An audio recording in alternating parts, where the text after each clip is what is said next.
Сәлеметсіздер ме, құрметті білімгерлер. Бүгінгі пәніміздің атауы философия негіздері. Сабағымыздың тақырыбы ежелгі шығыс философиясы.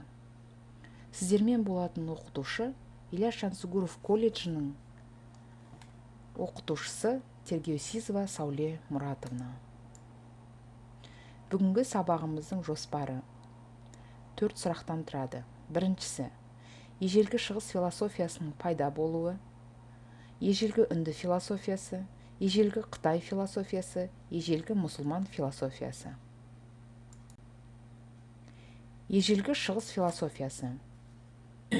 Философия ежелгі шығыс елдерінде біздің заманымызға дейінгі бірінші мыңжылдықтың ортасында ежелгі үнді Қытай елдерінде пайда болды. Ежелгі шығыс философиясы тарихи философиялық процесте дербес өзіндік ерекшелігі бар бағыт. Ол сол аймақтың діні, мәдениетімен байланысты. Ертедегі философияның қалыптасуы екі түрлі проблема төңірегінде өрбіді. Біріншісі, аспан, ай, күн, жер, осылардың шығу тегімен өзара байланысы. Екіншісі, адамгершілік, адамдар арасында қарым-қатынас. Философия қашанда олардың себептерін іздестіреді. Әрине, оны екі түрлі материалистік және идеалистік тұрғыдан түсіндіруге болады. Ол өз алдына жеке проблема. Ежелгі үнді философиясы. Ежелгі шығыс философиясының көне түрі үнді философиясы 7-6 ғасырларда брахманизмге оппозициядан басталады. Үнді қоғамы 4 кастаға бөлінеді. Біріншісі абыздар, екіншісі әскери ақсүйектер, үшіншісі басы бос қоғам мүшелері және төртіншісі төменгі каста. Шудралар теңсіздік, жұпыны жағдайда болды. Оларда меншік те болмады. Шудралар қоғам ісіне араластырылмады. Брахмандар әбден билікке масайрап үстемдік құрып кетті. Өйткені брахманизм мифологиялық көзқарасқа негізделген. Былайша айтқанда, оның 4 түрлі ведасына немесе құдайларды дәріптеу мен оларға арналған ғұрыптарға тірелген болатын. Ведалар. Ежелгі үнді философиясының алғашқы кезеңі ведалық кезең деп аталады. Ведалар білім, қасиетті аян жолмен пайда болған білімдер, әр кезеңде жазылған кітаптар. Ведалар кезеңі. Біріншісі, брахмандар. Әдет-ғұрыптар мен олар бойынша қара сөздермен жазылған кітаптар. Екіншісі, араньяктар, орманшылар кітабы. Қытайға құлшылық ету әдет-ғұрыптар туралы. Үшіншісі, упанишаттар, философиялық көзқарастар, философиялық білімдер. Буддизм ілімі. Буддизм біздің заманымызға дейінгі 4-5 ғасырларда діни ілім ретінде пайда болды. Буддизм христиан, ислам діндері сияқты дүниежүзілік ірі діндерге жатады. Оның негізін салған Сиддхартха Гаутама Будда. Буддизмде 4 басты мәселе бар. Біріншісі, өмір азапқа толы. Екіншісі, ол азаптардың себебі бар. Үшіншісі, азаптарды тоқтатудың мүмкіндіктері бар. Төртіншісі, азаптан құтылудың кезі бар. Өмір қасірет. Адам қасіреттен құтыла алмайды. Қасіреттен құтылудың бір ғана жолы сансараға арқылы жету керек. Ол үшін адам өзінің құштарлығын, нәпсісін тыйып, әртүрлі әдептілік, қағидаларды мойындап, жанды таза ұстау қажет. Адам өзінің жаман қасиеттерімен күресуі керек. Сонда ол нирванаға жетеді. Нирвана жанның жоғары рахат сезімі, өз-өзіне үңілу, сөну дегенді білдіреді. Джайнизм ілімі. Негізін салған Махавира Вардхамана. Джайнизм бұл үнді философиясында үлкен орын алады. Оның негізгі адам жанын тән қыспағынан, құлқын құлдығынан босату.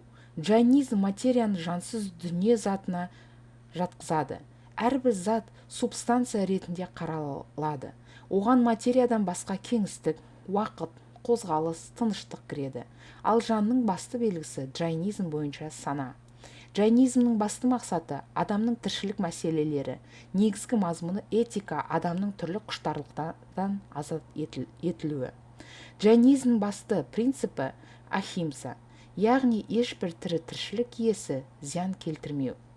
Джайнизм білімге ерекше мән береді.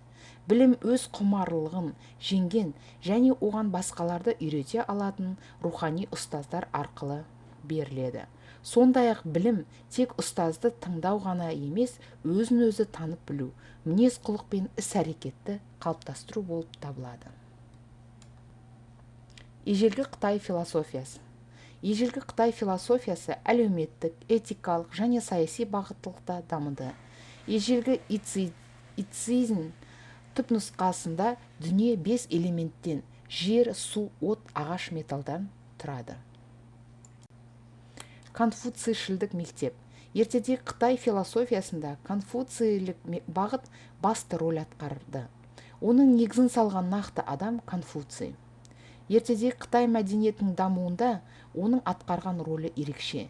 Конфуций қатаң тәртіп болуын жақтады.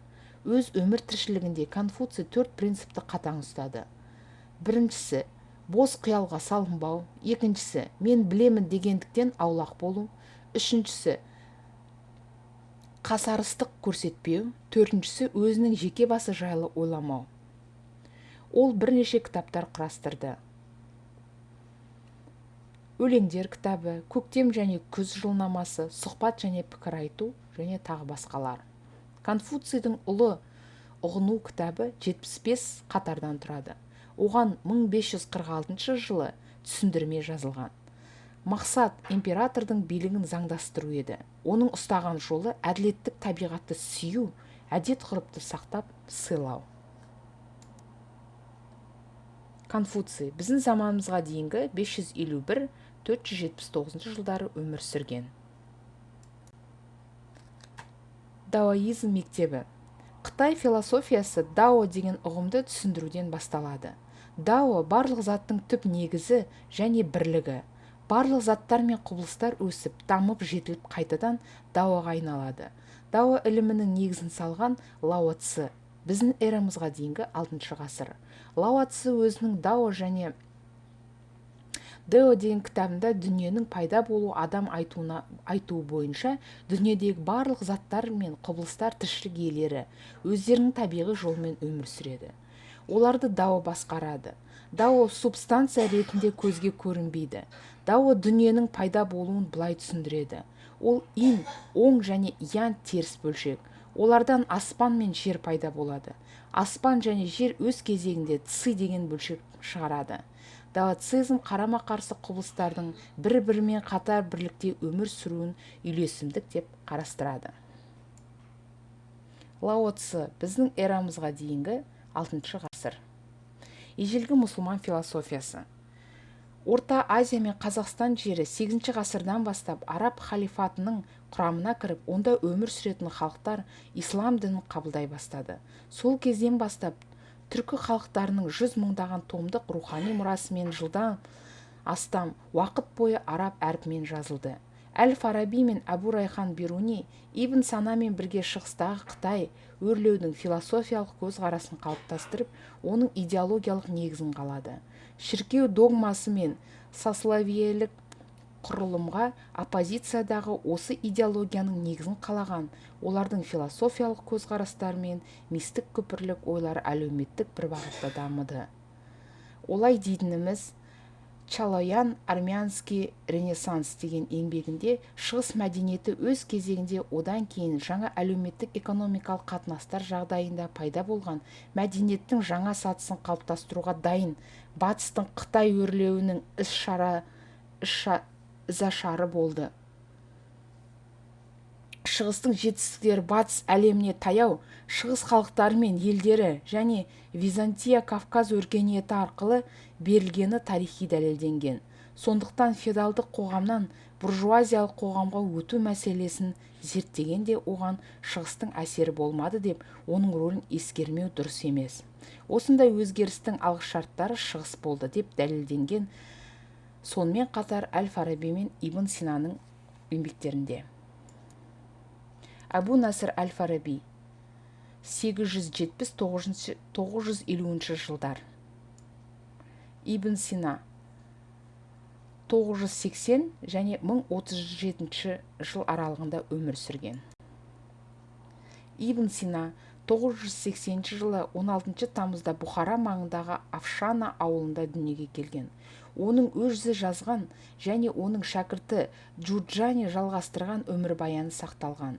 Өзінің шыққан тегі туралы Ибн Сина былай деп жазады: менің әкем Балхадан Нуха ибн Мансураның билік жасаған Саманидасы кезінде Бұхараға көшіп келіп, онда төрелер кеңесіне жұмыс істеді. Оның қарамағында Бұхара өңіріндегі ауданның орталығы Хармайсананы береді. Афшанға жақын ауылдан менің анам Ситара жұлдызды өзіне әйел етіп алды. Онда алдымен мен, содан кейін менің інім дүниеге келді. Хусейн 5 жасқа келгенде, сол кездегі шығыстың ірі орталықтарының бірі Бұхараға көшіп келеді. Баланы бастапқы мұсылман мактапқа орналастырады. Хусейн Хатып Убайдының ең кіші шәкірті болды. Өзінің сирек кездесетін қабілетімен ерекшеленеді. 10 жасқа жеткенде Құранды жатқа білді. Оның ана тілі парсы дары болса да, араб тілінің грамматикасын меңгеріп алды. Өзінің үйден оқытатын мұғалімі Абу Абдаллах Нателидің жетекшілігімен ойлау туралы ғылымды, Евклидті, геометрияны, астрономияны оқи бастады. Оқудың соншалықты табысты жалғасқаны шәкірті мұғалімнен озып, кейде оны тұйыққа тіреп қоятын. Ал білімгерлер, бүгінгі жаңа тақырып туралы сіздерге қысқаша түсіндіріп өттік. Енді сіздерге берілетін үй тапсырма. Үй тапсырма негізі 3 сұрақтан тұрады. Біріншісі Әбу Насыр әл-Фараби, екіншісі Ибн Сина, үшіншісі Әбу Райхан Бируни еңбектерін талдау. Ал құрметті білімгерлер, бүгінгі сабақты назар салып тыңдағандарыңыз үшін рахмет. Қош, сау болыңыздар.